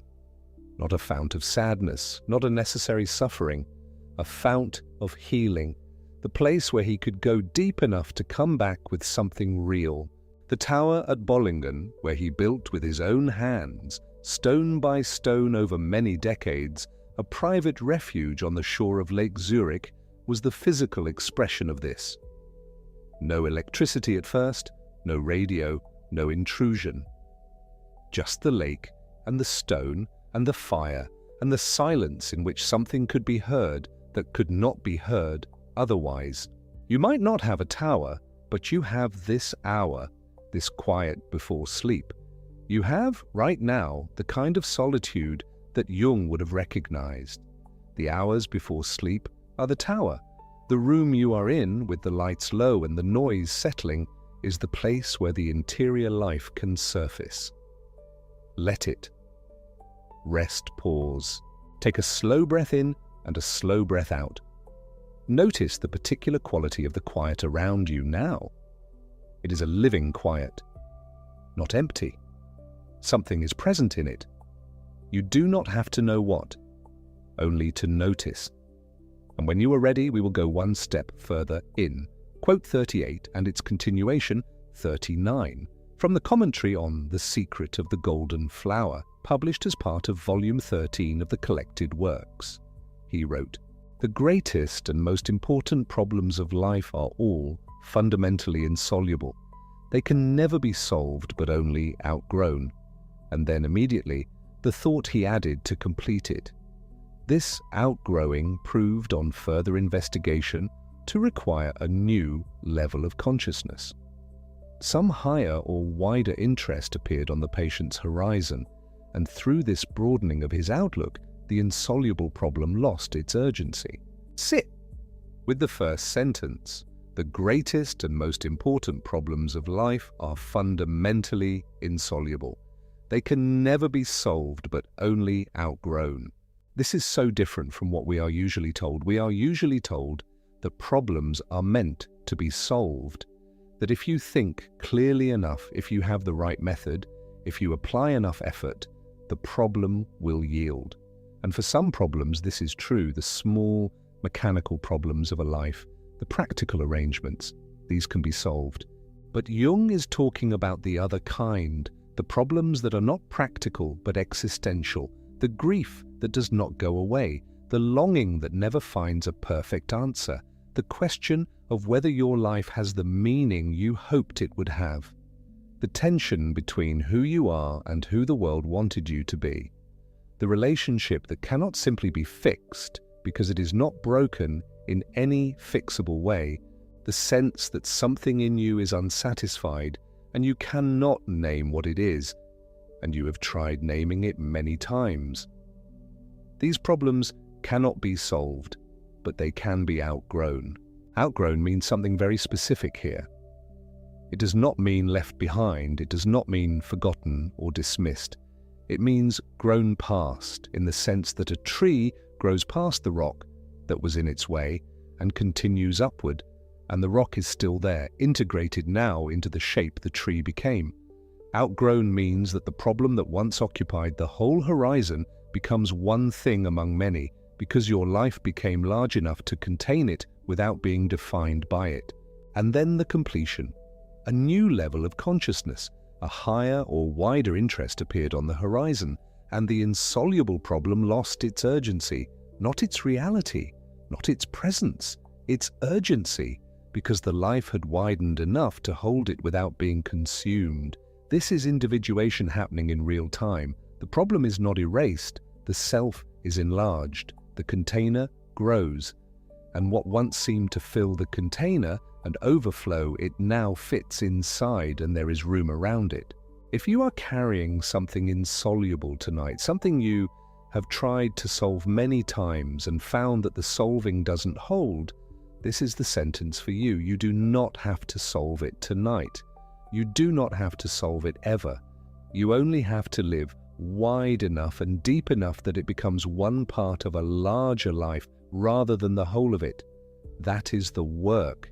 That is what individuation looks like from the inside. Rest, pause, breathe, very slowly, in and out. The problem you are carrying is already part of your shape. You do not have to put it down. You only have to keep growing. And now one more line before we move into the final country tonight. This one from a letter. Jung wrote it on the 22nd of October 1916 to a woman named Fanny Bowditch. He was 41 years old, in the middle of his own great inward struggle, still finding his way after the rupture with Freud, still working out what his own psychology would actually say. And he wrote her this: "Your vision will become clear only when you can look into your own heart. Who looks outside dreams. Who looks inside awakes." This is the line you may have seen attributed to him in many places. It circulates widely, often in truncated form, sometimes with the context stripped away, but it is genuine. It comes from a real letter to a real person in a real moment of his life. And it is worth hearing whole. Who looks outside dreams. Who looks inside awakes. Not awakes in the sense of excitement or agitation, awakes in the sense of coming into contact with what is actually there. The interior life is not more abstract than the exterior life. It is, if anything, more concrete. It is the place where the specific texture of your actual experience lives. The place where what has hurt you is honestly hurt. Where what has delighted you is honestly delighted. Where what you have not yet faced waits quietly to be faced. The exterior world is gorgeous and real and worth every moment of attention you give it, but it can also be a place to look in order not to look inward. Jung was never suggesting that the outer world does not matter. He was suggesting that the person who has not yet turned toward the interior life is, in an important sense, still dreaming. Still seeing reflections of themselves on the surface of things without knowing that is what they are seeing. When you look inside, what you find is harder and more specific and more honest than any reflection. That is the awakening he meant, not a comfortable awakening, a real one. And you are practicing it right now, in this room, in this hour, half asleep and listening. This is the inward turn. This is, in its quiet way, what he meant. Rest, pause. Take a long, slow breath. Feel the full length of your body where it rests. You are exactly where you need to be. Inside. Awake in the quiet way. The dreaming kind of awake that belongs to this particular hour. And when you are ready, we move into the last country tonight, the country of meaning. Because we cannot stop at solitude. Solitude, Jung always insisted, is not the end, it is the method. The end is what you bring back from it. And what you bring back is, if the work goes well, something that can only be called meaning. Quote 80, from the essay Psychotherapists or the Clergy, published in Volume 11 of the Collected Works, paragraph 497. He wrote, "About a third of my cases are suffering from no clinically definable neurosis, but from the senselessness and emptiness of their lives. This can be defined as the general neurosis of our time." He wrote that in the context of his clinical practice. He was not speaking philosophically, he was reporting an observation. He was saying that a third of the people who came to him, people who had often already been treated for anxiety, for depression, for any number of named conditions, had something underneath those named conditions that was not a condition at all.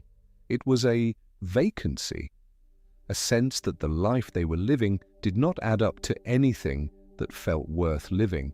And he did not treat this as a personal failure of those patients. He called it the general neurosis of our time, meaning it is not individual pathology. It is a feature of the era. The kind of age we live in, for all its extraordinary intelligence and achievement and comfort, has a systematic difficulty producing meaning for the people living inside it. This was, remember, the first half of the 20th century when he wrote, "He did not have our particular variety of the problem, but the structure of the problem he named holds."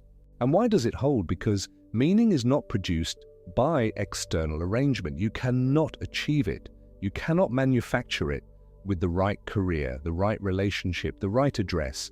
Meaning arises from the relationship between the interior life and the exterior life, from living a life that corresponds to what is actually true about you, including what is true about your shadow, your daemon, your depth. When that correspondence is missing, when the life being lived is a performance or a convenience or an inheritance rather than an expression, then even when everything is technically fine, something is wrong. The senselessness and emptiness of their lives. He said it plainly because it was plain. And calling it a neurosis of our time was, in its way, a kind of mercy. Not your fault alone, a shared condition, shared, which means perhaps addressable, together, by taking the interior life seriously. Quote 79. In a BBC television interview in 1959, conducted by John Freeman and broadcast as part of the Face to Face series, Jung was asked a version of this question directly. He was 83 years old, and he said, with the kind of simplicity that only arrives after a very long life, "Man cannot stand a meaningless life." 5 words. He had written hundreds of thousands of words over the course of his career, and at the end, sitting in front of a camera in his 80s, when asked about what drives the human being, he said 5 words. Man cannot stand a meaningless life.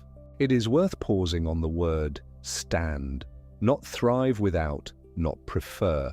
Stand, as in it is not merely unpleasant, it is structurally unbearable. The human organism, the human psyche, cannot endure a life that has no meaning running through it. It will find a way to signal that something is wrong. It will find symptoms. It will find suffering. It will find the kind of despair that cannot be treated because it is not a malfunction. It is a correct response to an actual problem.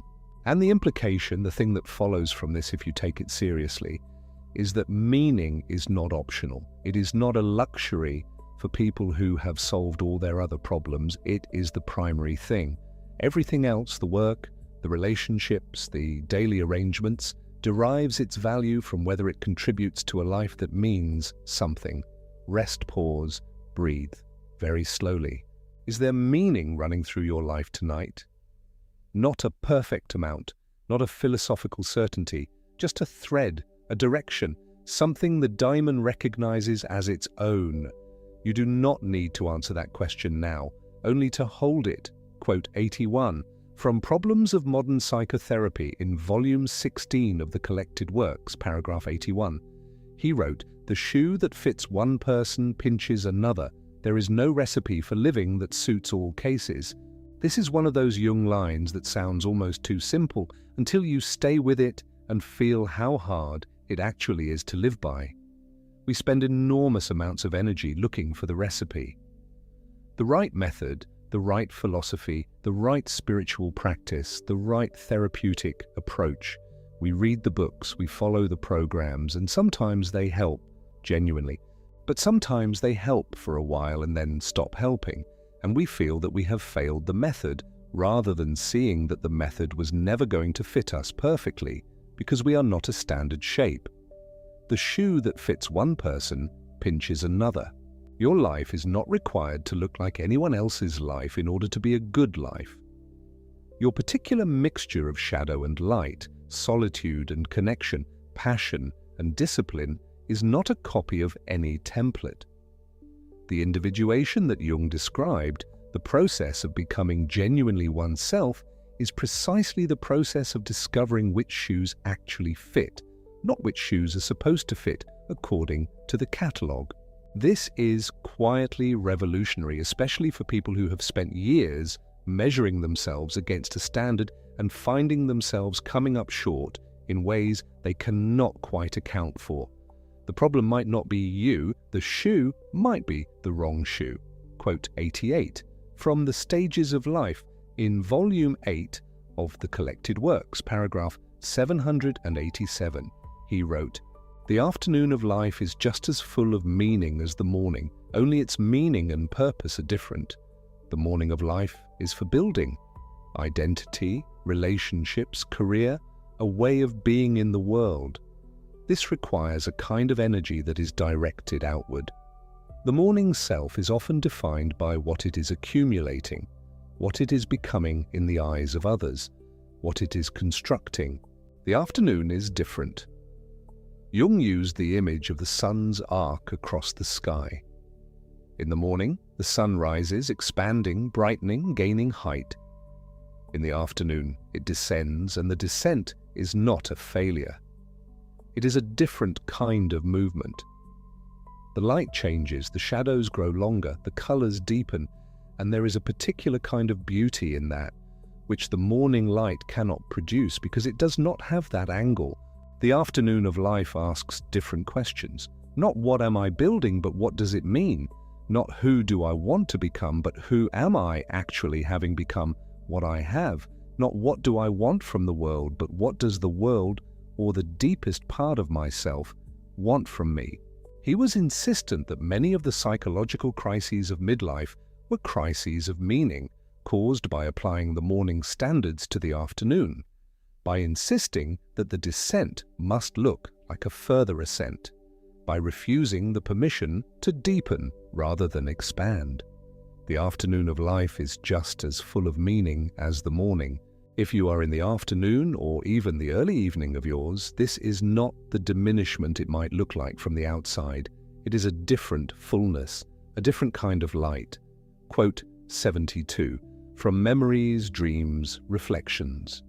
He wrote, "The least of things with a meaning is worth more in life than the greatest of things without it." You could spend a long time sitting with that sentence. Let it go through you slowly. The least of things with a meaning, a small thing, an ordinary thing, a cup of tea made carefully in a specific way, for a specific person, in a specific moment, with attention. A walk taken slowly because the light on the leaves was doing something that deserved watching. A conversation in which someone was genuinely heard and felt it, and the feeling passed between you without either of you having to name it. These things are small, they do not photograph well, they will not appear in any account of a significant life, but if meaning is present in them, they are worth more than the greatest achievement, the largest accumulation, the most impressive credential that arrives in a life emptied of the sense that any of it matters. The least of things with a meaning. This is also, if you look at it for a moment, the argument for this hour, this quiet before sleep, with words being read slowly in the dark, is not a great thing. But if it carries meaning, if something in you is quietly nourished by it, then it is worth the time, it is worth your attention. The meaning is the weight, not the size. Quote 35 from the Late Thoughts section of Memories, Dreams, Reflections. He wrote, "The decisive question for man is he related to something infinite or not? That is the telling question of his life. He was not asking whether you believe in God, he was asking something more particular. Is there something in your life that exceeds the boundaries of your ego, something that is larger than your plans, your preferences, your individual story, something that connects you to what was here before you and will be here after you, to the long human story, to the movement of things that does not stop when you do. It does not have to be a religious answer. He said so explicitly. For some people, the infinite is religious. For others, it is found in great music, or in deep love, or in scientific inquiry that reveals a universe so vast that the human self becomes small and luminous at the same time. For others, it is found in nature, in the particular kind of attention you can pay to a river or a mountain that makes you feel appropriately small and at the same time precisely present. But if there is no such thing, if the life is entirely self-referential, entirely organized around the preferences and goals of the individual ego, with nothing larger entering it, nothing that exceeds it, nothing that cannot be accounted for by the logic of personal advantage, then something is missing, and the missing thing is the kind of meaning that only contact with the infinite can supply. Is he related to something infinite or not? You are lying in the dark right now, and somewhere above you, outside whatever ceiling is over you, the stars are still there. The same stars that were there before any human looked up at them and wondered. The wondering itself is the relation. The fact that you can be arrested by a question like this, stopped in your tracks, made to feel the weight of something you cannot measure, that is the relation. You have it right now. You have always had it. Rest, pause, take a slow, deep breath all the way down. You are related to something infinite. You do not have to understand it, only to feel the edges of it, in the way you feel the edges of the dark outside a lit room. The dark is there, the immensity is there, and you, small and specific and irreplaceable, are here, when you are ready. Quote 102, from Psychotherapy and a Philosophy of Life, in volume 16 of the collected works, around paragraph 185. He wrote, "The most intense conflicts, if overcome, leave behind a sense of security and calm that is not easily disturbed. It is just these intense conflicts and their conflagration which are needed to produce valuable and lasting results. The conflagration, the burning. What sounds like a metaphor was for Jung a clinical observation. He had sat with many people through the worst passages of their inner lives, and what he saw again and again was that the people who came through the most difficult confrontations with their shadow, with their despair, with the parts of themselves they had most desperately tried not to be, those people arrived on the other side of it carrying something that could not be manufactured any other way, a sense of security and calm that is not easily disturbed, not the calm of someone who has not yet been tested. That is a fragile calm, and it knows it is fragile. The calm Jung is describing is earned. It is the calm of someone who has been inside the fire and has not been destroyed, who has met the shadow and found that meeting it did not kill them, who has lived through the insoluble problem long enough that it became, in his phrase, outgrown. That person is not frightened of the dark in the same way. They know something now. They have been somewhere and come back. The something they know is not easily taken from them because it was not given to them. They lived their way into it. The conflicts are not the enemy of the calm. They are, he is saying, the necessary condition of the deep kind of calm. The conflagration produces the gold, not because suffering is good in itself, but because the willingness to enter the difficulty, to stay with it, to not look away, creates in the person something that nothing softer could have created. If you are in a conflict tonight, or carrying one, or have lived through one that still has weight, this sentence is for you. The conflict is not a sign that something went wrong. It is the material the life is made of. What you do with it, whether you face it or flee it, whether you let it change you or only exhaust you. That is the question. Quote 104. From Memories, Dreams, Reflections. He wrote, "A man who has not passed through the inferno of his passions has never overcome them." The inferno. He was a reader of Dante. He knew what the word carried, and he used it deliberately. The passions, the great irrational forces of the interior life, the grief and the rage and the desire and the despair, these cannot be overcome by avoiding them. You cannot walk around the inferno, you can only walk through it. And walking through it means something specific. It means staying in full contact with what you actually feel, what actually drives you, what actually frightens you, without either acting on it blindly or suppressing it into the shadow where it will only grow thicker and darker. The middle path between acting out and repression is consciousness, awareness, the willingness to say, this is what is in me, and to stay with it long enough that you know it, truly know it, rather than simply being known by it. The man who has passed through the inferno of his passions does not cease to have passions. He has them more fully, but he is no longer simply at their mercy. He has met them face to face in the fire, and he has survived, and the surviving has changed the relationship. He is no longer unconscious of them. And what is conscious cannot direct the life as fate. Rest, pause, take a slow breath. You have passions in you, you have fire.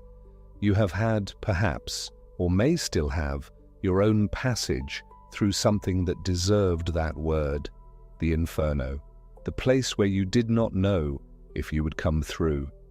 And here you are, listening in the quiet, having come through something, changed by it, in the way things are changed by fire, not destroyed, different. That is enough. That is a life. And now, one final line tonight. Quote 34. From the chapter on life after death, in Memories, Dreams, Reflections, and the memoir he worked on in his 80s, he wrote what may be the most beautiful sentence in his entire written life, a sentence that closes the arc we have been following all night, from the shadow and its darkness inward, through the unconscious, through the dreams, through the solitude, through the fire of the passions, to here. He wrote, as far as we can discern, the sole purpose of human existence is to kindle a light in the darkness of mere being. As far as we can discern.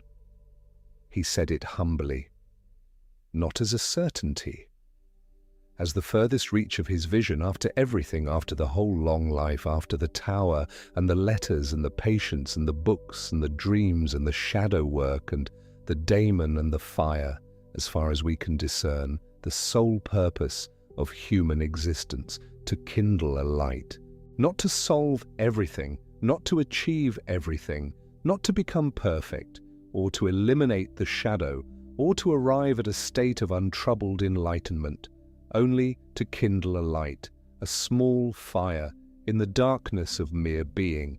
Mere being. He was not contemptuous of existence when he said that. He was honest about it. Existence on its own, without meaning, without depth, without the light that comes from having faced yourself and kept going, is a kind of mere darkness, not malevolent, not chosen, just there, the way the dark is there when there is no fire. And what we do, what we can do, the only thing that finally matters in the span of a life, is to make a small flame in it. A flame made from exactly the materials available to us. Our shadow, acknowledged, our passions, not fled from, our solitude, inhabited, our meaning, found and sometimes lost and found again.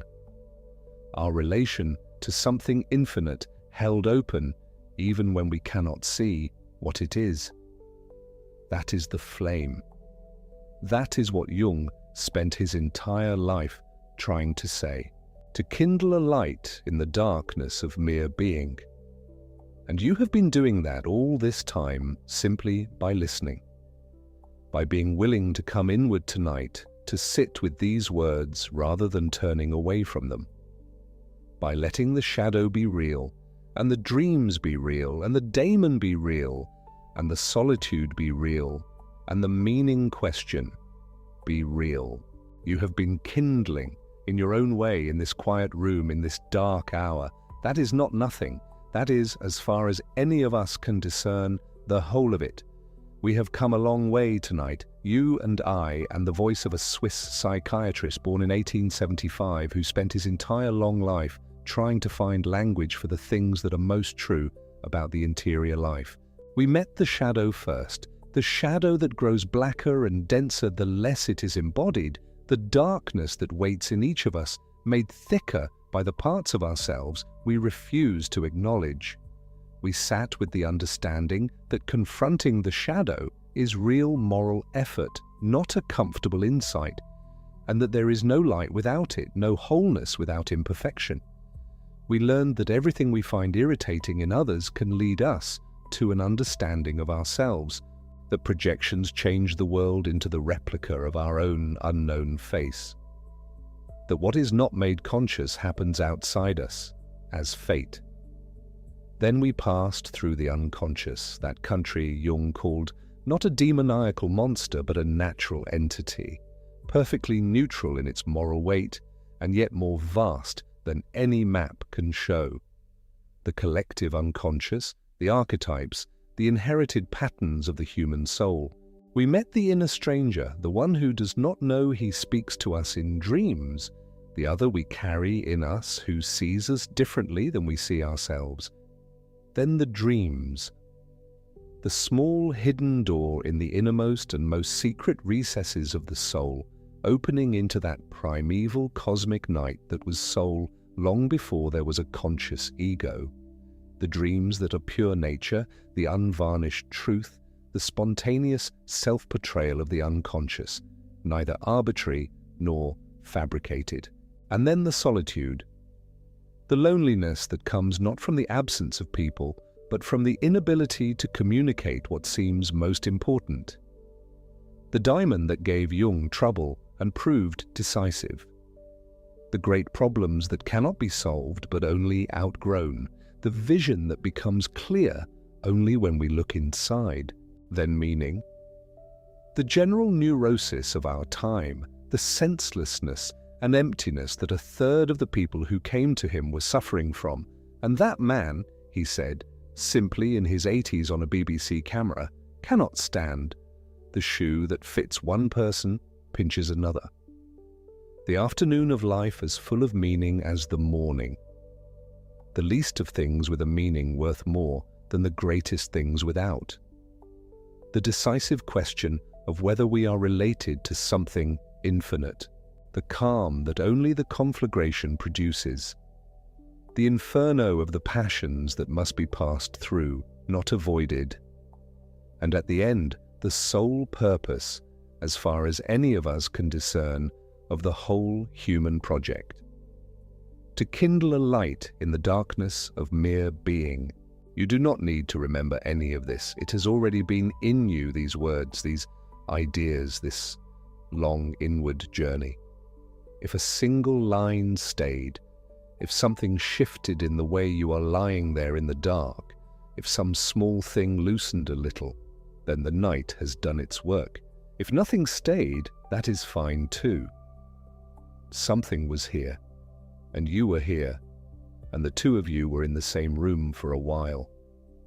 That is enough. Carl Gustav Jung was born in 1875 in the village of Keswil, on the shore of Lake Constance in Switzerland. He died in 1961 at his home in Küsnacht, having lived 85 years and spent most of them trying to map the territory that we only visit in dreams.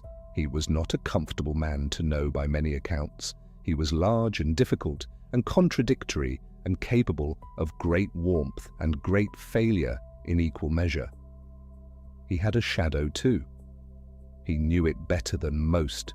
And the fact that he knew it, that he spent his life looking at it and writing about it and asking his patients to look at theirs, is why, more than 60 years after his death, people still read him in the night, in the quiet, in the half-asleep hour, when the interior life is closer to the surface.